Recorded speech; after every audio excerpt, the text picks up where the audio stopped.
يشفع عنده إلا بإذنه يعلم ما بين أيديهم وما خلفهم ولا يحيطون بشيء من علمه إلا بما شاء وسع كرسيه السماوات والأرض ولا يؤوده حفظهما وهو العلي العظيم لا إكراه في الدين قد تبين الرشد من الغي فمن يكفر بالطاغوت ويؤمن بالله فقد استمسك بالعروة الوثقى لا انفصام لها والله سميع عليم. عزت مند سننے والوں، یہ قرآن کی دو آیتیں ہیں. پہلی آیت جو میں نے تلاوت کی اس کا واقعہ بخاری رحمۃ اللہ علیہ بیان کرتے ہیں کہ اللہ کے نبی صلی اللہ علیہ وسلم نے ابی بن کعب رضی اللہ تعالی عنہ سے دریافت کیا کہ ابی یہ بتاؤ کہ قرآن کی سب سے عظیم آیت کون سی ہے؟ وہ ابی جن کے لیے اللہ نے اپنے نبی صلی اللہ علیہ وسلم کو حکم دیا تھا کہ ان کو لم یکن الذین کفروا من اہل الکتاب کی سورت پڑھ کر سنائیے، اور نبی صلی اللہ علیہ وسلم کو بلاتے ہیں اور کہتے ہیں کہ اللہ نے ابی مجھے حکم دیا ہے کہ میں تم کو لم یکن الذین کفروا کی سورت پڑھ کر سناؤں. تو ابی ابن کعب رضی اللہ تعالیٰ عنہ کہتے ہیں کہ اللہ کے نبی صلی اللہ علیہ وسلم کا اللہ نے میرا نام لیا تھا. تو بخاری روایت کرتے ہیں کہ اللہ کے نبی صلی اللہ علیہ وسلم نے فرمایا کہ ہاں تمہارا نام لے کر مجھے حکم دیا. یہ اپنی تکریم، اپنی عزت جو مالک کی بارگاہ میں مالک نے ان کو عطا فرمائی ہے، اس کی خوشی سے بے قابو ہو کر رونے لگے ہیں. یہ خوشی کی آفت ہے. اور ان سے پوچھا ہے کہ قرآن کی عظیم ترین آیت ابی کون سی ہے؟ ابی رضی اللہ تعالیٰ عنہ نے کہا کہ آپ پر قرآن اترا ہے.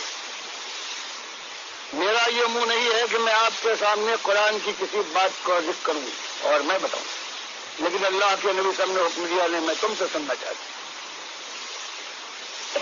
تب انہوں نے کہا یہی آیت الکرسی. یہ سننا تھا کہ خوش ہو کر اللہ کے نبی صلی اللہ علیہ وسلم نے ان کے سینے کے اوپر اپنا ہاتھ مارا ہے اور دعا دی ہے کہ اللہ تمہیں تمہارا علم مبارک کرے. تو یہ ایک آیت ہے، یہ بتاتی ہے کہ اللہ کے بندو اس دنیا میں آئے ہو، اللہ کے اوپر تمہارا کوئی حق نہیں تھا، نہ مالک کو کوئی محتاجی تھی. پروردگار نے تم کو، تمہارے مالک نے تم کو خالص اپنی بندگی اور ایمان کی آزمائش کے لیے دنیا میں بھیجا ہے. سامان دنیا دیا، عقل و خرد سے نوازا، اور اپنی کتابیں اور رسول بھیج کر آخری کتاب مہیمن کتاب اور آخری رسول محمد صلی اللہ علیہ وسلم کو بھیج کر بتا دیا کہ دنیا ملی ہے، ہو سکتا ہے تنگی میں ڈالے گئے ہو، اس کو بھی آزمائش سمجھنا کہ ایمان اور تقوی کی آزمائش ہے. وما خلقت الجن والانس الا لیعبدون. کہ لوگوں سرگاہ میں نہیں آئے ہو کہ روشوں پر گلگش کرو، خوشوں پر ہاتھ مارو، پھولوں کی سیج پر سو جاؤ اور اس کے بعد سمجھو کہ جنت کے دروازے تمہارے لیے کھلیں گے اور اس کی نعمتیں تمہارے قدموں میں لوٹیں گی. فرمایا یہ نہیں، تمہارا امتحان، تمہاری آزمائش ایک ہے کہ اللہ کی توحید کو مان لو، صرف میرے بندے بن جاؤ. ما خلقت الجن والانس الا لیعبدون. یعبدون کے نیچے زیر آپ دیکھتے ہیں جہاں یہ تھی وہ نکل گئی ہے، جس میں ایک آزمائش اور امتحان ہے کہ صرف میرے غلام، میرے بندے بن جاؤ، خالص توحید کے ماننے والے ہو، اور کسی بات کے اندر جو میری بات ہے اس میں کسی اور کو داخل کرنے کی کوشش نہ کرو. بس ایک مسئلہ تھا، یہ الہ کا مسئلہ ہے. اللہ فرماتا جو بھی کبھی آیا ہو حضرت ابراہیم سے پہلے یا حضرت ابراہیم کے بعد آخری نبی صلی اللہ علیہ وسلم انسانیت کی اصلاح کا ایک ہی مسئلہ اس نے بیان کیا، اور وہ مسئلہ یہ ہے کہ یا قومی عبد اللہ ما لکم من الہ غیرہ. بس مسئلہ ایک ہے الہ کا، کہ تمہارا الہ کون ہے، تمہارا خالق اور مالک کون ہے، اس کو پہچانو، اس کا اظہار کرو. تمہارا آقا، تمہارا دستگیر، تمہارا مشکل کشا، تمہارا غوث، تمہارا بندہ پرور، بندہ نواز، نافع اور زار، زندگی اور موت پر قادر، اور کھلانے کے بعد پروان چڑھانے کے بعد موت دے کر زندہ اٹھانے والا اور فیصلے کا فیصلہ کرنے والا کون ہے. ایک مسئلہ ہے. اسی مسئلے کو اللہ کے نبی صلی اللہ علیہ وسلم نے اٹھایا، اور منیب عزدی رضی اللہ تعالیٰ عنہ کہتے ہیں کہ جاہلیت کے زمانے میں شروع کا معاملہ تھا. مجھے خبر نہیں تھی، مکے پہنچا ہوں، دیکھا ایک مجمع لگا ہوا ہے. بخاری تاریخ کبیر میں سے لاتے ایک صاحب کھڑے ہوئے ہیں، پکار رہے ہیں قولوا لا الہ الا اللہ تفلحوا، کہ قوم کے لوگوں الہ کو ایک الہ مان لو اور وہ تمہارا اللہ ہے. فلاح دنیا میں بھی تمہارا حق بن جائے گی اللہ کی طرف سے، اور آخرت کی ہمیشہ کی زندگی شاد کامی کے ساتھ گزرے گی. بس ایک مسئلہ ہے. عرب جانتے تھے الہ کسے کہتے ہیں. بتاتے ہیں کہ تعجب ہو رہا ہے کہ اتنی شادی بات آپ فرما رہے ہیں، لیکن لوگوں کا عالم یہ ہے کوئی زمین سے خاک اٹھا کر آپ کے چہرے پر حفاظت کے ساتھ پھینکتا ہے. کسی کا عالم یہ ہے کہ وہ منہ پر تھوکتا ہے نفرت کے ساتھ، اور کوئی ایسا ہے کہ جو گالیوں کی بوچھار کر دیتا ہے نہ ختم ہونے والی، یہاں تک کہ سورج بلند ہو جاتا ہے. اور ایک لڑکی ایک برتن میں پانی لے کر آتی ہے، اس کو یہ صاحب جو یہ ساری اپنی قوم کی آزمائشیں برداشت کر رہے تھے، انہوں نے اس سے کہا کہ بیٹی مایوس نہ ہونا، اللہ تیرے باپ کو اکیلا نہ چھوڑے. کہتے ہیں منیب عزدی رضی اللہ تعالیٰ عنہ کہ میں نے پھر لوگوں سے پوچھا کہ بھائیوں یہ ماجرا کیا ہے.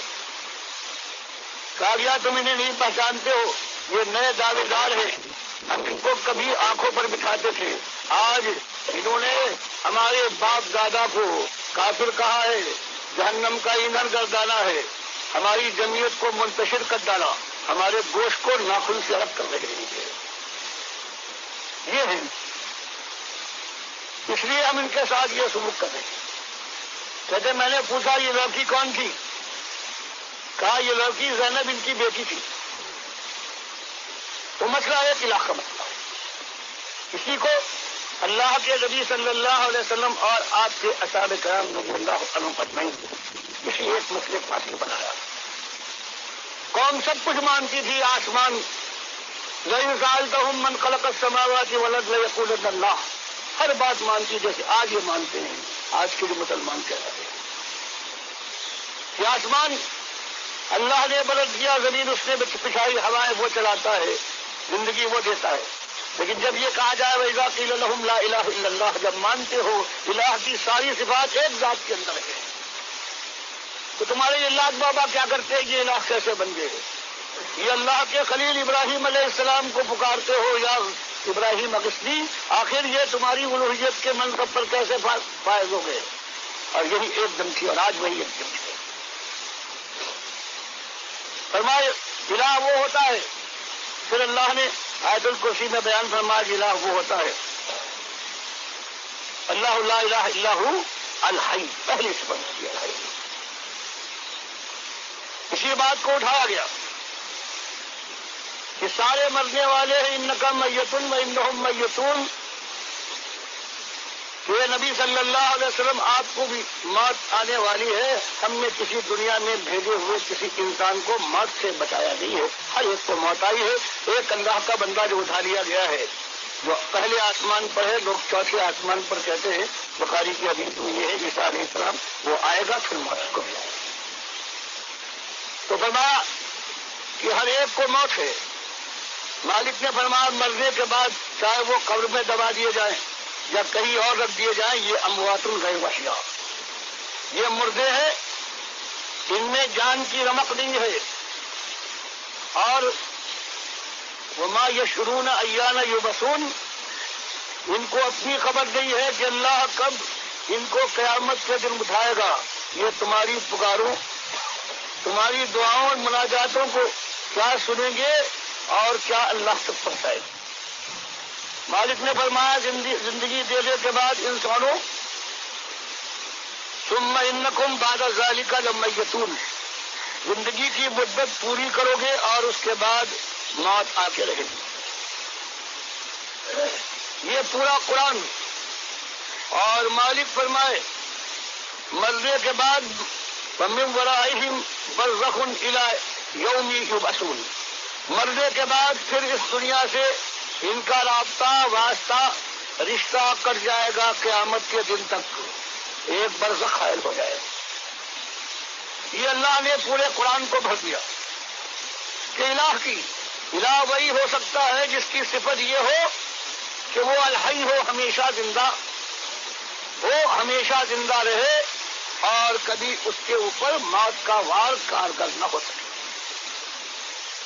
ساری دنیا نے یہی کوشش کی ہے کہ اللہ کی پہلی صفت جو قرآن میں آئی ہے یہ اللہ کے بندوں میں دے کر پھر شرک کا کارخانہ کھول کر اپنی دنیا کی خوشی جو وہ چاہتی ہے دل کی آئی ہوئی وہ پوری کرے۔ اللہ کے نبی صلی اللہ علیہ وسلم نے بخاری کی حدیث میں بیان فرمایا کہ جبریل اور میکائیل علیہ السلام مجھے لے گئے جہنمیوں پر جو عذاب گزر رہا تھا۔ مثلا ایک تنور کے اندر ننگے مرد اور عورتیں تھیں، نیچے سے آگ بھڑک رہی تھی، آگ تیز ہوتی تھی، اوپر کا منہ چھوٹا تھا، نیچے کا پیٹا بھاری تھا۔ جب قریب ہو کہ باہر نکل جائے آگ کے اس الاؤ سے تو آگ ٹھنڈی ہونے لگتی تھی اور یہ پھر نیچے آ جاتی۔ بتایا گیا کہ قیامت تک یہی ہوتا رہے گا۔ ان کی قبریں دنیا میں مختلف مقامات میں کسی کم کراچی کی ہوگی، کسی کی امریکہ، کسی کی مصر کی، لیکن سب کو ایک تنور میں اللہ کے نبی صلی بخاری کی حدیث میں بیان فرمایا۔ اسی طرح دیکھتے دیکھتے جنت الفردوس سے کھائی گئی، آپ فرماتے ہیں کہ میں نے انتہائی تعریف کی۔ پھر انہوں نے کہا ذرا آپ سر اوپر تو اٹھائیے۔ میں نے اوپر دیکھا ہے تو سب سے اچھی جگہ مجھے نظر آئی اور میں نے دریافت کیا کہ یہ جگہ کس کی ہے۔ ان دونوں فرشتوں نے کہا یہ تو آپ کا مکان اور آپ کا مقام ہے، جس کو حدیث میں مسلم کی حدیث میں یہ اذان کی آواز کو دہراؤ اور اس کے بعد دعا کرو اللہم رب هذه الدعوة التامة والصلاة القائمة آت محمد الوسیلہ والفضیلہ۔ صحابہ کرام نے پوچھا کہ ہم جو یہ دعا کرتے ہیں اذان کے بعد کہ آت محمد الوسیلہ، کہ محمد صلی اللہ علیہ وسلم کو وسیلہ عطا فرما دے، تو اللہ کے نبی صلی اللہ علیہ وسلم یہ کیا بات ہے، کیا چیز؟ نبی صلی اللہ علیہ وسلم نے فرمایا یہ وہ مقام ہے جنت الفردوس میں سب سے اونچا مقام جو اللہ کے ایک بندے کو ملے گا، اور مجھے امید ہے کہ وہ بندہ میں ہوں۔ تو جب جبریل اور میکائیل علیہ السلام نے بتایا کہ یہ آپ کی جگہ ہے، اللہ کے نبی صاحب فرماتے ہیں تو مجھے چھوڑو، میرا مکان مجھے داخل ہونے دو۔ تو دونوں نے جواب دیا کہ ابھی آپ کی عمر کا ایک حصہ باقی ہے، اسے پورا کر لیں، یہاں داخل ہو جائیں۔ وہ قرآن ہوا، یہ بخاری کی حدیث۔ اللہ کے نبی صلی اللہ علیہ وسلم کی وفات ہوئی۔ عمر رضی اللہ تعالی عنہ محبت سے دیوانے ہو کر کہنے لگے کہ جو شخص کہے گا کہ اللہ کے نبی صلی اللہ علیہ وسلم وفات پا گئے اس کی خیر نہیں ہے، یہ تلوار ہے اور اس کی دھات تیز ہے۔ یہ ایک شور تھا کہ ساری کائنات کا ولی نمبر 1 آ گیا سنہا سے، وہ اس کی جگہ تھی کارخانہ کا جہاں اس کے کپڑے کا، اور اس نے یہ ہنگامہ دیکھا۔ اپنی بیٹی کے گھر میں داخل ہونے کے بعد چادر ہٹائی، ماتھے کو بوسہ دیا اور کہا زندگی میں بھی آپ پاکیزہ اور پاک تھے، اور آپ پر اللہ 2 موتیں جمع نہ کرے گا، ایک موت جو آنا تھی وہ آ گئی۔ باہر آئے اور کہا علی رسلک. عمر رضی اللہ تعالیٰ عنہ جوش میں بھرے ہوئے تھے. ذرا ٹھہرو اور بیٹھ جاؤ. وہ بیٹھنے کی بجائے جاری رکھی انہوں نے اپنی تقریر.